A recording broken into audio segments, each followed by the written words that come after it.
l'Université de Montréal rend hommage aux chercheurs et aux chercheuses qui se sont distingués dans l'année précédente par l'obtention d'une chaire de recherche, d'une subvention majeure, d'un prix ou d'une distinction. Cette cérémonie, d'abord prévue au printemps, a été évidemment repoussée, vous le devinerez, en raison du confinement. Aujourd'hui, vu ce décalage, la cérémonie inclura donc aussi tous ceux et celles qui ont remporté des succès jusqu'en août 2020. La cérémonie est divisée en 4 sections. D'abord, les chaires de recherche et les subventions majeures, puis les chaires philanthropiques, par la suite les prix et distinctions québécois et enfin les prix et distinctions canadiens et internationaux. Sans plus tarder, je cède la parole à la vice-rectrice à la recherche, à la découverte, à la création et à l'innovation, Dr. Marie-Josée Hébert.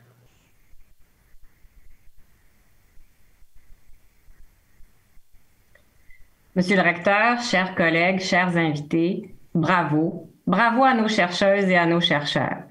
Puis comme j'aime le dire et le redire sur tous les tons, bravo. Je me lasse pas de témoigner de ma fierté, qui est aussi notre fierté collective devant votre créativité, votre talent, vos réalisations, votre inspiration, votre dynamisme et votre persévérance. Cette cérémonie a toujours été spéciale pour moi, pour vous tous, j'espère. Elle l'est bien sûr encore plus cette année. Si elle nous permet depuis 8 ans de souligner le succès de nos collègues, elle nous donne l'occasion en 2020, par la force des choses, de les partager avec le plus grand nombre, notre vaste communauté de recherche, mais aussi nos amis. En mettant en lumière les réussites d'un chercheur ou d'une chercheuse, on la projette sur l'ensemble de son équipe et on doit se rappeler que c'est une œuvre collective, cette grande entreprise de la recherche. Mais on la projette aussi sur des disciplines et des thèmes de recherche, sur des visions qui sont audacieuses, créatives et qui ont une influence ou un impact sur l'ensemble de la société. Aujourd'hui, en raison du format, on devra imaginer ou nous rappeler tout cela derrière chacune des mentions. Bon, que j'exprime à quel point vous êtes impressionnant, j'imagine que vous n'en espérez pas moins de la part d'une vice-rectrice à la recherche, mais je suis pas la seule à en être persuadée. Vos pairs du Québec, du Canada et de l'international en pensent tout autant. À preuve, la reconnaissance qui vous est accordée de part et d'autre et dont nous aurons un bref aperçu aujourd'hui. Parce que c'est vraiment qu'un aperçu. Des marques d'estime, les membres de notre communauté s'en méritent régulièrement pour leurs brillantes réalisations. Et j'ajouterais que depuis plusieurs mois maintenant, tous et tous méritent encore plus pour leur extraordinaire mobilisation, leur résilience et leur solidarité en cette période tout à fait extraordinaire. On le dit souvent, l'Université de Montréal couvre pratiquement tous les domaines du savoir. Mais mesure-t-on assez ce que ça signifie? Lors de cette cérémonie virtuelle, j'espère qu'on comprendra mieux ce qu'est une université de tous les savoirs et donc de toutes les possibilités. Bravo à nos chercheurs et à nos chercheuses. Je vous félicite et je vous remercie de nous offrir le bonheur de célébrer vos travaux et vos contributions à un monde toujours plus compréhensible, lucide, habitable et accueillant.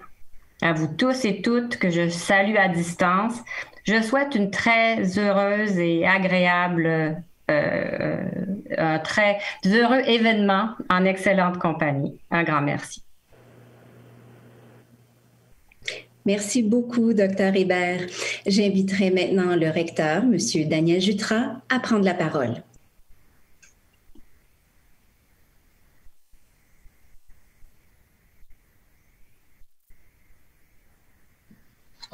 Chers collègues, je suis très heureux et vraiment très fier d'être avec vous ce soir.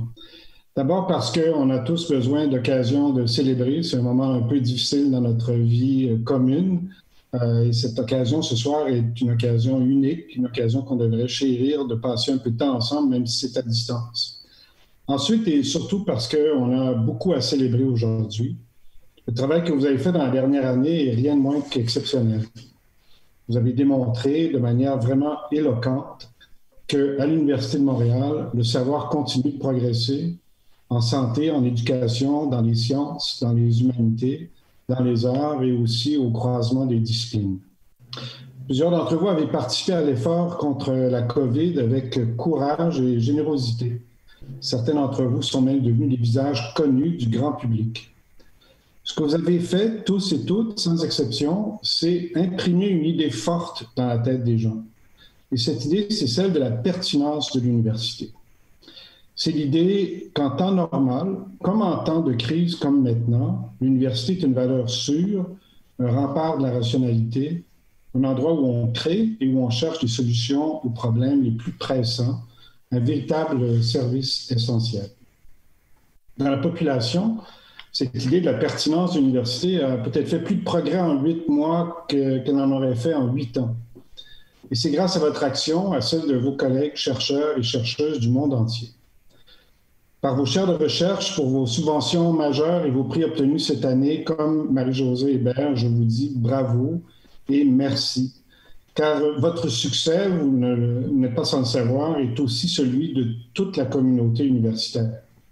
On a mesuré ce succès de belle façon en 2020, puisque, comme vous l'avez peut-être vu, l'Université de Montréal a été propulsée au 73e rang mondial des meilleures universités dans le classement Times Higher Education. Ce n'est pas la seule mesure du succès, évidemment, mais c'est une mesure pertinente. Il faut savoir qu'on a grimpé de 12 places par rapport à l'année dernière. C'est un bond qui est essentiellement lié à la croissance de notre réputation en recherche. Les gens du Times Higher Education à qui j'ai parlé la semaine dernière nous ont indiqué qu'il est très rare de voir une université faire bouger l'aiguille du côté réputation avec autant de succès. Nous avons progressé cette année de façon tout à fait spectaculaire sur cet indicateur de réputation. Alors encore une fois, bravo. La semaine dernière, à l'occasion de ma déclaration annuelle, j'ai proposé 3 valeurs fondamentales qui définissent l'université et qui guideront nos choix dans les années à venir. Et vous avez entendu que, à mon sens, l'une de ces valeurs est que l'université doit se concevoir comme un lieu d'influence sur le monde auquel elle appartient. Je crois que c'est vraiment primordial. Nous travaillons tous et toutes pour l'avancement du savoir et pour le bien commun. Et nous le faisons en défendant et en chérissant la liberté d'explorer le monde des idées et de créer. Au cours des années qui viennent, nous mettrons tout en œuvre pour obtenir les ressources nécessaires à votre succès, au succès de tous les chercheurs et chercheuses de l'Université de Montréal. Nous serons là, en particulier, pour soutenir vos demandes de subventions, vos candidatures aux différents prix, et nous appuierons les projets de mobilisation des connaissances. Nous serons, en un mot, en 2 mots, imaginatifs et audacieux. Et vous trouverez toujours en moi l'un de vos plus grands fans, l'un de vos plus fidèles admirateurs. Vos victoires de cette année pavent la voie du développement de notre université. Elles représentent une grande source de fierté pour la communauté universitaire et une promesse d'avancement pour l'ensemble de la société.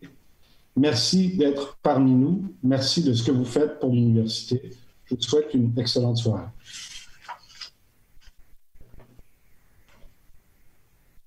Merci infiniment, Monsieur le recteur. Pour la première section, celle des chaires de recherche et des subventions majeures, j'inviterai une chercheuse qui s'est particulièrement distinguée en 2019-2020, Madame Louise Potvin. Quelques mots sur elle. Madame Potvin est professeure titulaire au département de médecine sociale et préventive à l'École de santé publique de l'Université de Montréal. Elle est titulaire de la chaire de recherche du Canada sur les approches communautaires et les inégalités dans le domaine de la santé. Elle est conceptrice du Centre de recherche en santé publique et sa première directrice scientifique depuis 2019. Et elle est la lauréate 2019 du prix du pionnier de l'Institut de la santé publique et des populations des IRSC. Madame Potvin, merci de vous joindre à nous. Merci beaucoup pour cet accueil. Merci à l'université aussi. Merci aux collègues et merci à mon équipe qui est toujours là, elle, pour soutenir, puis qui est souvent peu reconnue comme telle, mais je pense que la recherche, c'est vraiment un sport d'équipe et il faut le reconnaître. On l'a dit, vous êtes une pionnière de la recherche en promotion en santé. Vous avez accompli énormément, tant dans le milieu de la recherche que dans la communauté, tant ici au Québec qu'à l'international. Dites-moi, quelles sont les convictions profondes qui ont guidé votre carrière et vos différents projets de recherche? Je dirais qu'il y a deux valeurs fondamentales, deux convictions fondamentales. Il y en a une qui est d'ordre épistémologique et l'autre qui est d'ordre éthique. Je dirais que le principe épistémologique, c'est que le savoir scientifique, il est libérateur, il est source d'émancipation et c'est une des conditions du progrès humain, mais pas le seul. Et il faut le partager, ce savoir-là, et il faut surtout le conjuguer au savoir d'expérience, au savoir des gens qui, tous les jours, font des inventions dans la vie quotidienne pour vivre mieux. Ça, c'est la première conviction d'ordre épistémologique, c'est-à-dire que les savoirs scientifiques sont bien que nécessaires, ils ne sont pas les seuls. L'autre, c'est une conviction éthique, à savoir que les gens trouvent les solutions pour mieux vivre et qu'un des rôles de la recherche, c'est de les mettre au jour, ces solutions-là. C'est ce que j'appelle, moi, les inventions de la vie quotidienne, les inventions dans la communauté qui doivent être prospectées, qui doivent être étudiées et dont on doit, en fait, déboulonner les mécanismes pour apprendre finalement et pour permettre à d'autres de bénéficier de ces inventions. Lorsque je travaille avec des acteurs de la communauté, moi je leur dis, regardez, je ne suis pas ici pour vous dire quoi faire. Au mieux, ce que je vais faire, c'est que je vais vous dire ce que vous faites et surtout ce que vous faites de bien et comment vous le faites. Dites-moi, vous êtes reconnu pour votre engagement bénévole dans la communauté. On en parle de cette communauté que vous chérissez, où vous avez pu mettre à profit les connaissances que vous avez développées au fil des années. Pourquoi est-ce important de vous impliquer de cette façon? Bien, parce que, comme je le disais, la science, c'est un travail d'équipe. Et dans la mesure où on doit conjuguer ces savoirs, c'est aussi un sport de contact. Et il faut être là avec les gens, soit soi-même, soit par ses écrits, mais surtout si on veut que la recherche ait cette fonction émancipatrice, il faut que les gens puissent se l'approprier. Et pour se l'approprier, ils lisent pas les revues scientifiques. Puis c'est bien ici. Il faut être, au mieux, ils lisent Québec Science, puis c'est bien pour vous. Mais il faut être là, il faut discuter avec eux, il faut voir comment ces connaissances-là se traduisent dans leur pratique et permettent de traduire leur pratique et de mieux les maîtriser de leur part. Dans le fond, quand on dit aux gens, je vais vous dire ce que vous faites, mais c'est qu'en fait, c'est qu'on met ce qu'ils font en lien avec des corpus scientifiques, des corpus théoriques et d'autres expériences dans le monde. Et finalement, quand on s'aperçoit que ce qu'on fait résonne aussi à des milliers de kilomètres, d'une part, on le fait mieux, et d'autre part, ça permet aussi ce dialogue et ce progrès. Donc, pour moi, c'est juste une continuité de la recherche. Et ces deux principes-là, épistémologiques et éthiques, demandent tout simplement à ce que je retourne à ceux à qui le savoir appartient, que je leur retourne tout simplement. Je dois dire que j'aime beaucoup votre analogie sportive, la science, un sport d'équipe, un sport de contact. Est-ce que vous pouvez, pour conclure, nous dire quelques mots sur vos travaux actuels? Je crois savoir que vous étudiez l'insécurité alimentaire, un enjeu très important, et que vous suivez une cohorte de nouveaux utilisateurs de banques alimentaires. Oui, c'est une cohorte qui est assez unique au monde. On a commencé en 2018 à recruter des gens qui sont de nouveaux utilisateurs de banques alimentaires. Pourquoi des nouveaux utilisateurs? Vous savez, les gens vivent, on travaille, ont une famille, sont en santé. Puis à un moment donné, il y a une maille qui se défait dans le tricot, puis ça tire, et le tricot se défait. Et on a au Canada, effectivement, un filet de sécurité sociale, mais ce qu'on sait, c'est que dans les gens qui souffrent d'insécurité alimentaire, il n'y en a que 20% qui vont dans les banques alimentaires. Donc, c'est pas la panacée, mais en même temps, c'est une porte d'entrée vers les gens pour qui la vie commence à se détricoter. Et nous, ce qu'on voulait savoir, c'est quel est le rôle des banques alimentaires dans la façon de retricoter sa vie. Parce que ce qu'on sait aussi, c'est que lorsque les gens entrent en pauvreté, ben, à tout moment, l'année suivante, il y en a 50% qui en seront sortis. Donc, la question qui se pose, c'est qu'est-ce qui arrive entre le moment où la vie se détricote et où on peut la retricoter. Et pour nous, c'était de recruter 1000 personnes qui commencent à fréquenter une banque alimentaire. C'était cette fenêtre-là sur une vie qui change d'orientation. Eh bien, des travaux à suivre, assurément, Madame Potvin. Merci beaucoup pour votre temps. Encore toutes nos félicitations. Merci beaucoup. Madame Potvin n'est pas la seule. De nombreuses chaires et subventions majeures ont été obtenues en 2019-2020. Regardons ensemble une courte vidéo de tous ceux et celles qui se sont distingués dans cette catégorie.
Bravo à tous les chercheurs et les chercheuses que nous venons de voir. Passons maintenant à la deuxième section de notre cérémonie. Les chaires philanthropiques sont créées dans un domaine spécifique grâce à des dons de personnes, d'entreprises ou d'organismes publics et privés. Expression de leur générosité, elles témoignent aussi de l'intérêt et de la qualité de la recherche menée à l'Université de Montréal. Leurs titulaires sont des figures respectées du domaine. Et dans cette deuxième catégorie, les chaires philanthropiques, nous accueillons Isabelle Peretz et M. Simonet Dallabella. Permettez-moi de rappeler leur impressionnante feuille de route. Madame Isabelle Peretz est professeure titulaire au département de psychologie de la Faculté des arts et des sciences. Elle est titulaire de la chaire de recherche du Canada en neurocognition de la musique. Elle est titulaire de la chaire Casavant en neuropsychologie et cognition musicale depuis 2004. Et elle est aussi la lauréate 2019 du prix Femmes de mérite, catégorie recherche et innovation de la Fondation du Why des femmes. Et tout récemment, on apprenait avec bonheur qu'elle est la lauréate 2020 du prix Armand Frappier, le prix du Québec pour les bâtisseurs, les bâtisseuses. Monsieur Simonet Dallabella est professeur titulaire au département de psychologie de la Faculté des arts et des sciences. Il est co-directeur du BRAMS, l'International Laboratory of Brain, Music and Sound Research, et avec Madame Peretz, il dirige la chaire Casavant en neuropsychologie et cognition musicale depuis 2019. Bonjour à tous les deux, merci d'être avec nous. Bonjour. Madame Peretz, commençons avec vous. Aujourd'hui, il est courant d'entendre parler de la neuroscience de la musique. Le fait que ces notions soient entrées dans le discours populaire, on vous le doit. Parce qu'au début de votre carrière, vous avez dû batailler assez ferme pour faire reconnaître l'existence de ce qu'on appelle le cerveau musical. Quel était le moteur de votre motivation? Mais d'abord, j'aimerais dire que j'ai pas dû me battre si fort. Comme vous voyez, maintenant, je suis auréolée. C'est sûr qu'au début, mais on était une poignée, même je dirais deux. Ce domaine n'existait pas parce que c'était plutôt l'idée que la musique est un art exquis, une invention qui ne s'étudie pas en neurosciences, dans les sciences du cerveau ou même en psychologie fondamentale. Et puis moi, j'avais la ferme conviction qu'au contraire, la musique est ancrée dans notre biologie. Et donc, j'ai pris cette position très biologisante très tôt. Elle n'a pas plu nécessairement à tout le monde, bien sûr, mais disons que la population... Très rapidement, et mes collègues de discipline ont vu un intérêt à ce domaine, surtout si c'est fait de façon rigoureuse. Donc finalement, ce qu'il fallait avoir comme ingrédient, c'était d'avoir ces deux passions sur la musique d'abord et la neuropsychologie, qui est mon domaine. Et finalement, c'était l'audace ou la naïveté, je ne sais pas, de réconcilier ces deux domaines. Et donc, et je pense qu'un des piliers importants aussi, c'est d'avoir fait très rapidement de la recherche dite solide, rigoureuse. Parce que c'est avec ce type de recherche qu'on peut convaincre qu'effectivement, il s'agit d'une science et pas d'un beau discours culturel, sûrement, mais pas ancré dans la science. Alors je pense qu'on a réussi ça et qu'avec le temps, on a regroupé un ensemble de partenaires, si vous voulez, et maintenant, aujourd'hui, on a vraiment une discipline établie. Vous avez multiplié les découvertes tout au cours de votre carrière, une carrière qui se poursuit. Est-ce qu'il y en a une qui vous a particulièrement étonné? C'est difficile de retourner en arrière. On est toujours centré vers les nouvelles choses à découvrir et à étudier.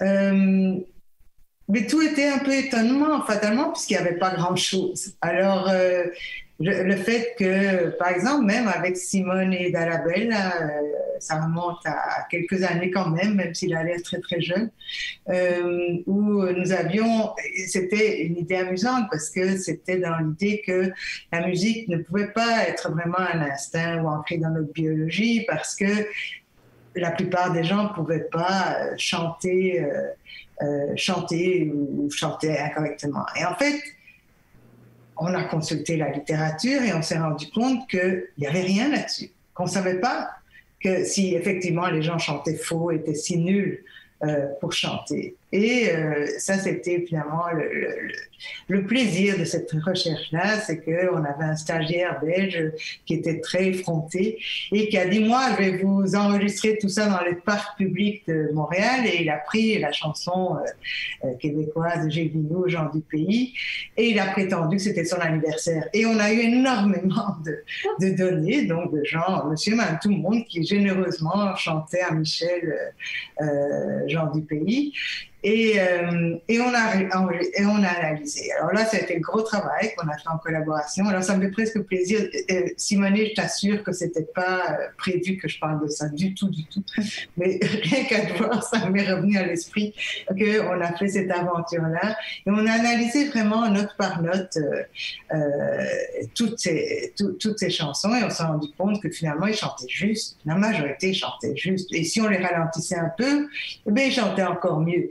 Et pas mieux que Gilles Vignoux en tout cas. Et il chante pas si faux. Hein. On l'a aussi enregistré a cappella et on l'a analysé. Donc oui, il y a eu plein de découvertes comme ça, mais je suis pas ici pour vous raconter. Je suis pas convaincue que je passerai ce test-là, moi. Tout le monde a cette idée qu'il chante faux. Mais si tout le monde chantait faux, mais comment pourrions-nous rire ou détecter que quelqu'un chante faux? Pensez-y, hein, c'est comme la peau de banane. Hein. Ouais. Dites-moi, Madame Perrette, avant de passer la parole à Monsieur Dallabella, en 2004, vous avez inauguré la chaire Casavant. En 2005, vous avez fondé le Brahms. Au fil des ans, vous avez mis en place les conditions pour que votre domaine scientifique prospère à l'échelle internationale. Est-ce qu'il y a une réalisation dont vous êtes particulièrement fier? Ah oui. Je pense que d'avoir réussi à rassembler ces personnes qui... Juste une petite poignée, mais vraiment de gens passionnés. C'était surtout avec mon collègue de McGill, Robert Zatorre. On a réussi à rassembler toutes les forces vives de Montréal et à créer un centre de recherche, qui est le premier centre de recherche, donc Brahms, centré sur cerveau et musique. Et finalement, ça a légitimé, si vous voulez, la discipline. C'est pas qu'on avait besoin d'un centre pour légitimer, mais c'est devenu comme un phare. Donc, c'est un peu ça qui est devenu Brahms, c'est un symbole de cette discipline qui est la neurocognition, la neuroscience de la musique. Merci, Madame Perrette. Monsieur Dallabella, à vous. On dit que la musique adoucit les mœurs, mais on pourrait aussi dire qu'elle peut traiter, qu'elle peut soigner. Vous étudiez, entre autres, comment l'usage de la stimulation et de l'entraînement rythmique peut améliorer les habiletés motrices chez les patients qui sont atteints du Parkinson. Pouvez-vous nous en dire davantage?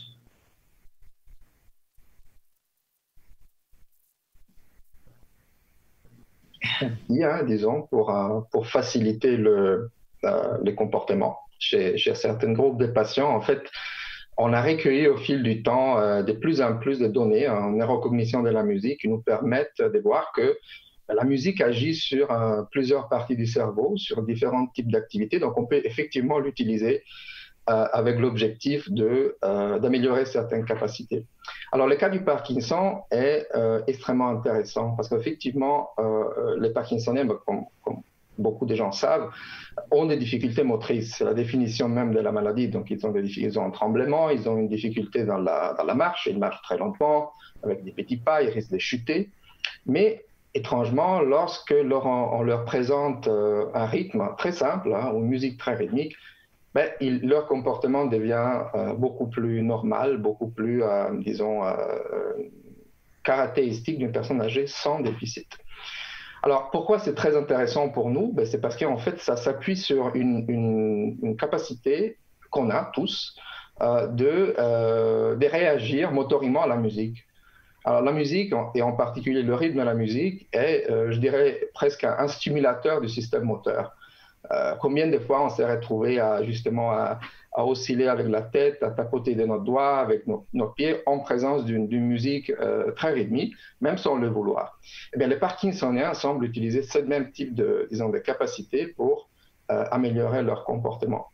Alors, qu'est-ce qu'on fait au niveau du laboratoire? Eh bien, on présente des stimuli simples, comme un métronome ou de la musique, et on voit que les patients s'améliorent. Ils font des pas plus longs, ils sont plus stables, ils risquent moins de chuter. On retire le stimulus, et bien, les patients reviennent à leur marche déficitaire. Alors, qu'est-ce qu'on fait ensuite? Mais on peut les entraîner. Donc, on peut les entraîner pendant 1 mois, 2 mois, en leur demandant de marcher avec les stimulus. Ou même, plus récemment, dans notre laboratoire, on utilise ce qu'on appelle des jeux vidéo sérieux. Des jeux sur tablette dans lesquels les patients tapotent en rythme avec la musique, en restant assis, entre autres.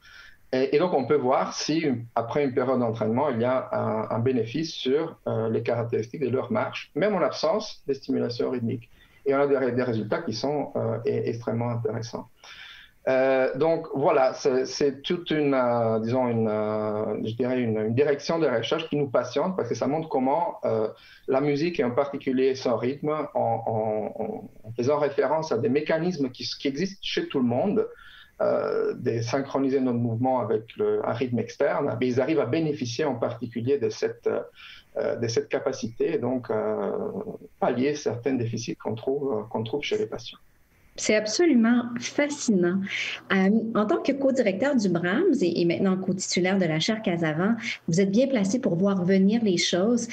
Pouvez-vous nous donner un avant-goût de percées qui se préparent dans votre domaine? Alors, j'ai fait un peu suite à ce que Isabelle Pérez a dit tout à l'heure, hein, qu'effectivement, après beaucoup d'années, beaucoup d'efforts, il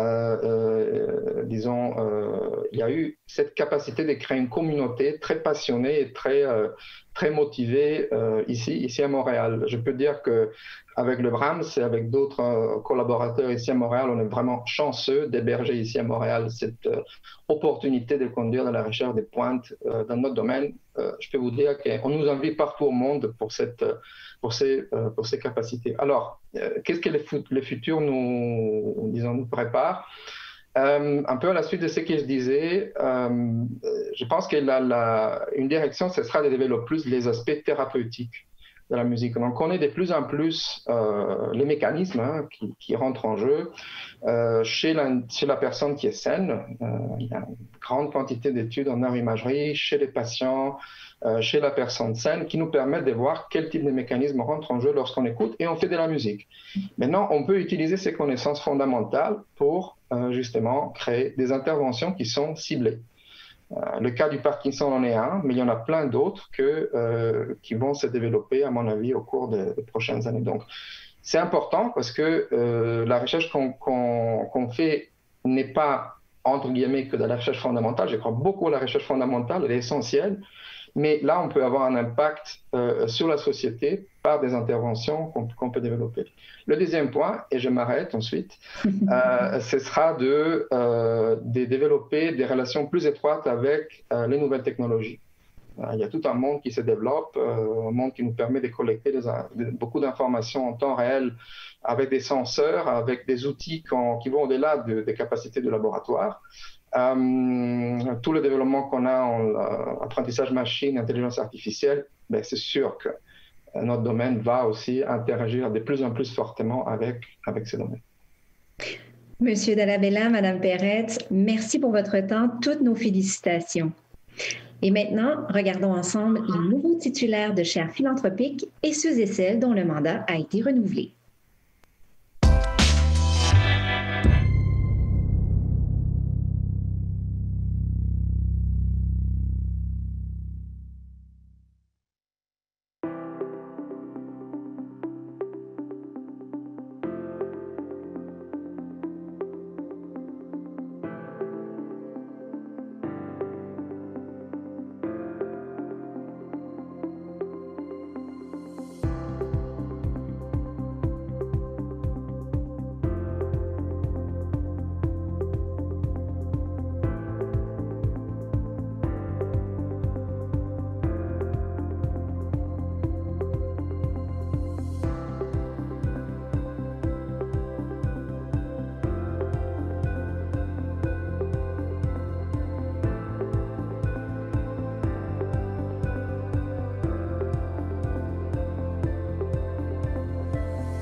Félicitations à tous les chercheurs et chercheuses que nous venons de voir. Dans la catégorie des prix et distinctions québécois, nous sommes heureux d'accueillir M. Luc Courchaine. Après avoir enseigné de 1989 à 2013 à l'École de design de la Faculté de l'aménagement, M. Luc Courchaine y est aujourd'hui professeur associé.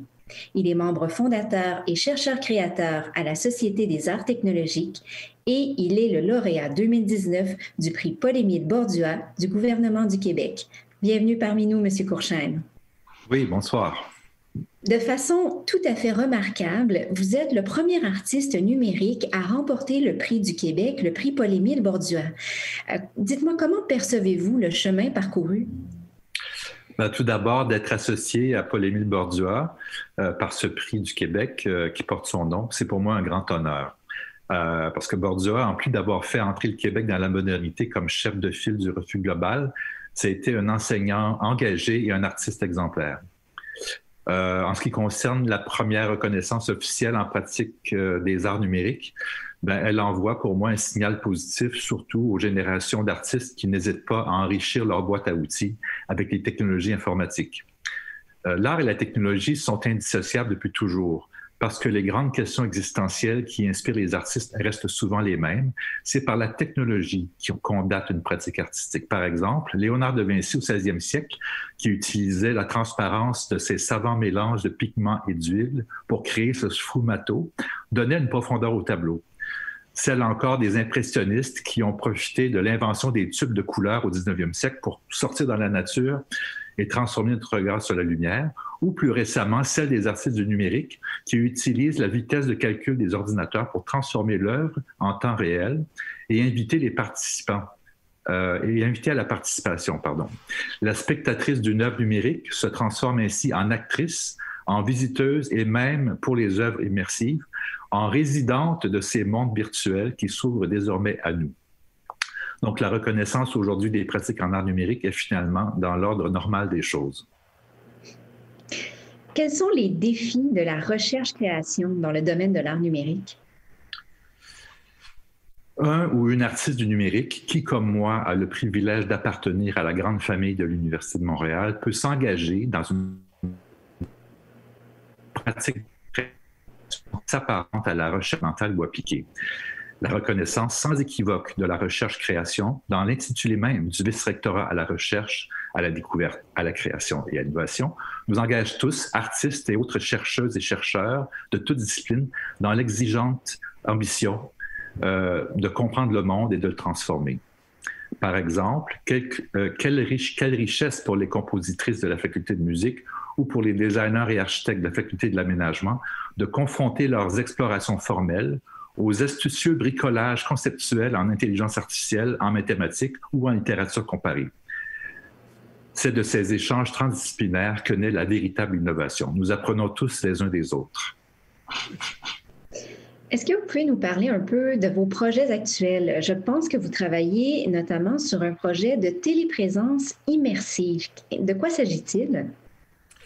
Les plus beaux projets sont toujours ceux qui sont devant nous, ceux qui restent à faire, bien avant que nos vies sociales se déplacent en ligne, comme c'est le cas aujourd'hui. Plusieurs d'entre nous se posaient déjà deux questions fondamentales, c'est-à-dire où suis-je et qui suis-je? Donc, un de mes projets, qui s'appelle Ontologie éphémère, s'intéresse à la question « Où suis-je ?» Il ambitionne de créer des mondes immersifs explorables dont l'architecture est générée par des algorithmes. Ainsi, un corpus de données, d'objets visuels ou de sons, par exemple, peut apparaître sous diverses formes selon la structure logique, sémantique ou autre qu'on applique sur lui. Le plaisir que j'anticipe ici est de me balader dans une base de données qui évolue, se transforme, s'adapte à diverses circonstances.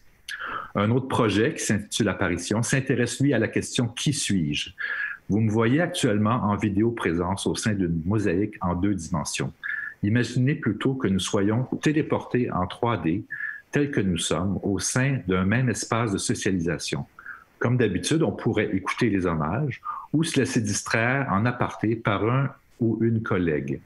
En tout cas, nos habiletés à se reconnaître ou à socialiser seraient restaurées.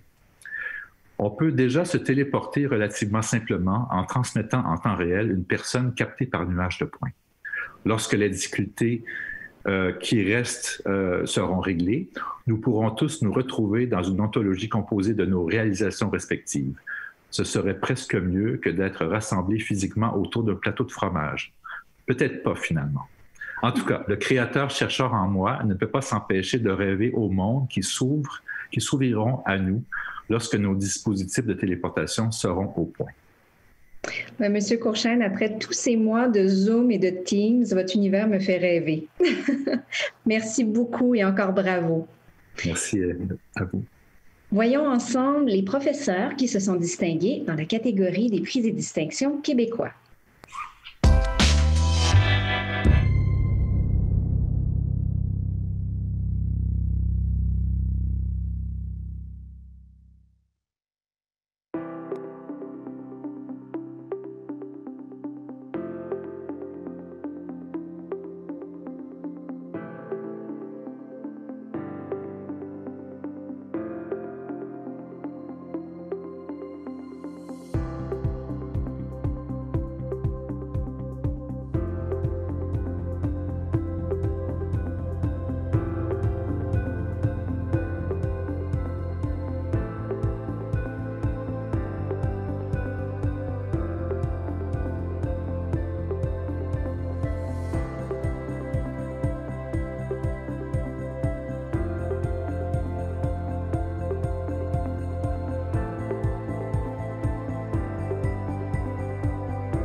Bravo à tous les lauréats et lauréates dans cette catégorie.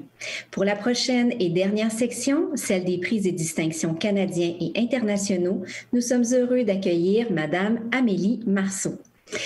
Quelques mots sur Madame Marceau. Elle est professeure adjointe à la faculté de pharmacie. En 2019, elle a reçu le prix de la francophonie pour les jeunes chercheurs de l'Agence universitaire de la francophonie.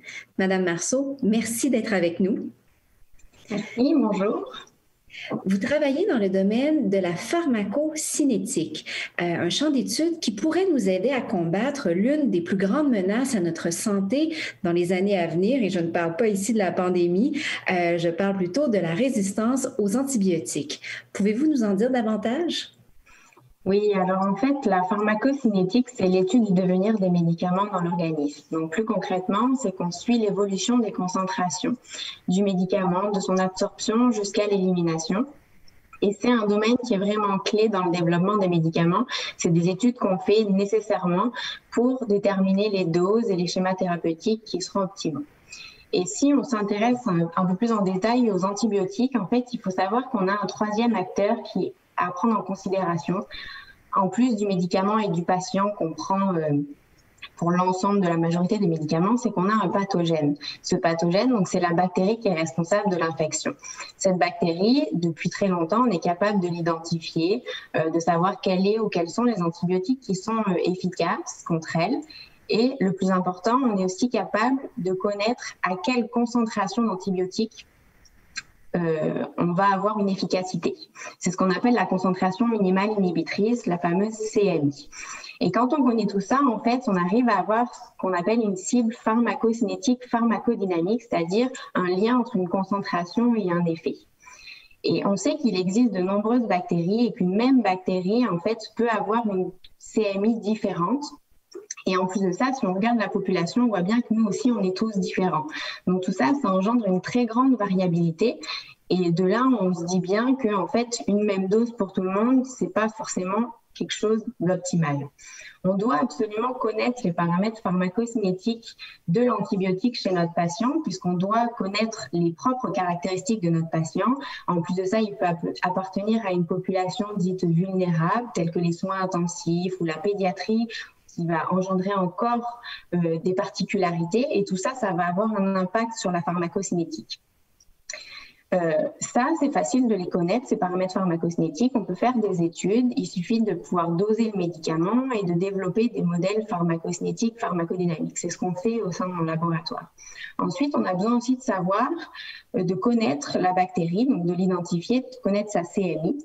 Et une fois qu'on a tout ça, on est capable de personnaliser le traitement et d'optimiser pour qu'on soit absolument efficace, non toxique et qu'on évite le risque de résistance.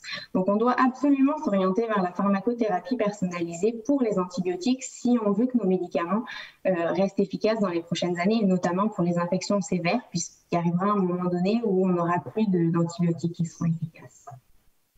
Vous avez parlé de pédiatrie, la prise en charge des petits patients, des enfants, des bébés font partie de vos travaux. Qu'est-ce que ces patients ont de particulier?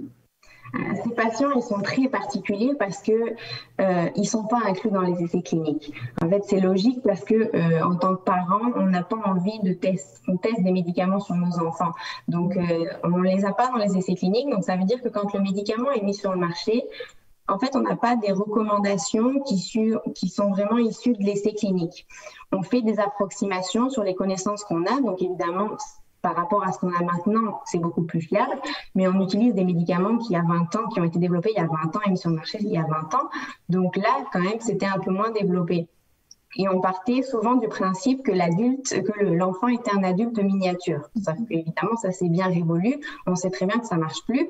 Et donc, pour certains médicaments, c'était des choses toutes bêtes qui étaient faites, mais ça existe. C'est une simple règle de 3 avec le poids du patient. Donc, on sait que oui, pour certains médicaments, ça peut marcher. On peut avoir de la chance, mais pour d'autres, ça ne marche pas du tout. Et on pourrait avoir à donner des doses beaucoup plus fortes à un enfant qui a un petit poids par rapport à un adulte parce qu'il a des systèmes qui sont immatures ou qu'il y a la maturation qui va se faire très rapidement puis redescendre pour se stabiliser au niveau adulte. Donc tout ça fait que en fait on manque de données chez ces patients-là. Et ce qui se passe, c'est qu'on va souvent faire des études une fois que le médicament leur est donné. On va profiter en fait que le médicament leur est donné pour faire quelques petits prélèvements, parce qu'il y a aussi cette problématique-là, c'est qu'il faut faire des prélèvements sanguins pour avoir des données de pharmacocinétique et que c'est pas une population à laquelle on peut faire beaucoup de prélèvements, surtout les nouveau-nés. Donc il faut optimiser les essais cliniques qu'on fait après que le médicament est mis sur le marché. Et donc les études pharmacocinétiques, ça permet de faire ça et d'optimiser les schémas thérapeutiques par la suite. On le dit depuis le début, recernons-le un peu, mais choisir le bon médicament pour le bon patient au bon moment, à la bonne dose, c'est grosso modo la définition de la médecine de précision. Et ça semble simple dit ainsi, mais on croit le comprendre en vous écoutant que c'est infiniment complexe et que plus la recherche avance, bien, plus de questions surgissent. Selon vous, que nous réserve l'avenir de la médecine de précision? Mais en fait, il faut remettre un peu les choses dans le contexte. La médecine de précision, c'est un terme qui est très à la mode depuis quelques années, on l'entend partout. Et en fait, la médecine de précision, c'est vraiment plus associé à la génétique. Alors que nous, ce qu'on fait dans le laboratoire, c'est plus de la médecine personnalisée. Alors évidemment, les deux vont faire du sur-mesure, mais via des chemins un peu différents. Nous, on s'intéresse plus aux caractéristiques du patient, mais on ne va pas aller jusqu'à la génétique. Donc en fait, en faisant de la modélisation pharmacocinétique, pharmacodynamique, on répond à la règle des 4B puisqu'on arrive à connaître la concentration et on va optimiser la dose et même, je dirais, le temps auquel il faut administrer le médicament. Et donc, on va faire des recommandations vraiment optimales et personnalisées. Et de manière générale, en fait, l'objectif, que ce soit médecine de précision, médecine personnalisée ou bien d'autres noms qu'on peut utiliser, médecine sur mesure, l'objectif primordial, c'est améliorer la prise en charge des patients. Parce que, comme j'ai dit précédemment, on est une population, on est tous différents, donc c'est sûr qu'on peut réagir différemment à un médicament et à un traitement. Donc, il faut prendre ça en considération. Alors, c'est pas vrai pour tous les médicaments. Je ne vais pas changer faire une adaptation de votre dose d'ibuprofène si vous avez un petit peu mal à la tête. Ça va marcher pour tout le monde. Mais pour tous les médicaments qui sont avec des index thérapeutiques étroits ou dans des populations un peu particulières où il y a des pathologies qui sont associées, des co-traitements qui sont associés, là, tout ça, ça complexifie la prise en charge et c'est là qu'il y a un intérêt à faire du sur-mesure pour le patient. Donc, je pense que c'est toute cette médecine, cette branche de la médecine sur mesure, et puis je pense qu'on peut y associer l'intelligence artificielle qui va arriver aussi et qui est déjà présente. Ça réserve vraiment de belles avancées en santé, mais après, il faut toujours avoir en tête qu'il y a des questions et des enjeux qu'il ne faut pas qu'on oublie, et notamment des considérations éthiques derrière tout ça qu'on ne doit pas négliger. C'est fort intéressant, Madame Marceau. Merci et encore bravo. Et pour terminer, regardons ensemble ceux et celles qui se sont distingués dans la catégorie des prix et distinctions canadiens et internationaux.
Alors, bravo à tous et à toutes.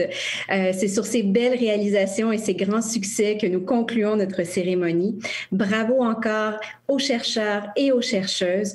Soyez remerciés infiniment pour vos nombreuses contributions à la science, à la création, à la culture et à la société.